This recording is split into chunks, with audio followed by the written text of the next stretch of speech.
दक्षिण मुंबईमध्ये उमेदवारी अर्ज भरण्यावरून मोठा गोंधळ निर्माण झाला। 12 उमेदवारांचे निवडणूक आयोगाला पत्र सुद्धा देण्यात आलेले आहे।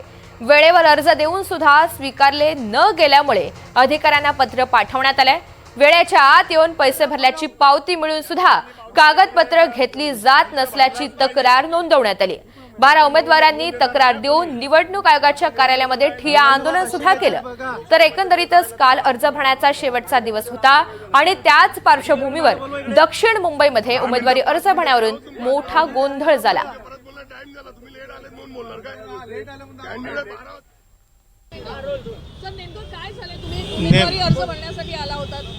नेमकं काय झालं आहे की हा जो 225, 226, 227 या ठिकाणी मान्य अध्यक्ष नार्वेकर यांचे नातेवाईक यांचा फॉर्म भरून झाल्यानंतर लगेच त्यांनी सांगितलं की हे बंद करा, तुम्ही आता 5 वाजल्याच्या नंतर जे आले असतील त्यांना बंद करा। खरं म्हणजे ज्यावेळेस या लोकांनी एंट्री केली होती त्यावेळेस प्रत्येकाला आधी टोकन देण्यात आलं होतं रीतसर।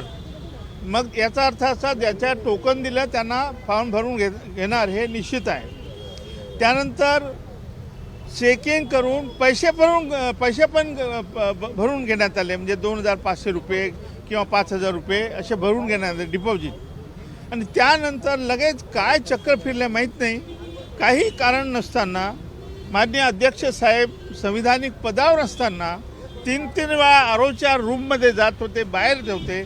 हे सगळं कॅमेऱ्यानी टिपलेलं आहे इलेक्शन कमिशनच्या। त्यानंतर त्या ठिकाणी जिथे फॉर्म भरतात त्या ठिकाणी ते दिवसभर थांबले होते आणि ते गेरझारा मारत होते आणि कोणाला दम देत होते, काय कसा काय आला, कसं काय भरतो फॉर्म। हा असा जो प्रकार आहे हा निंदनीय प्रकार झाला आज या महाराष्ट्राच्या, या म्हणजे एक प्रकारचं कलंक आहे। हे संविधान सगळं वाऱ्या म्हणजे याच्यावर झालेलं आहे आणि अशा पद्धतीने संविधानिक पदावर असलेली व्यक्ती अशा पद्धतीने निवडणूक यंत्रणेवर दबाव, पोलिसावर, आता पोलिसांनी सगळ्यांना धक्के मारून काढलेत।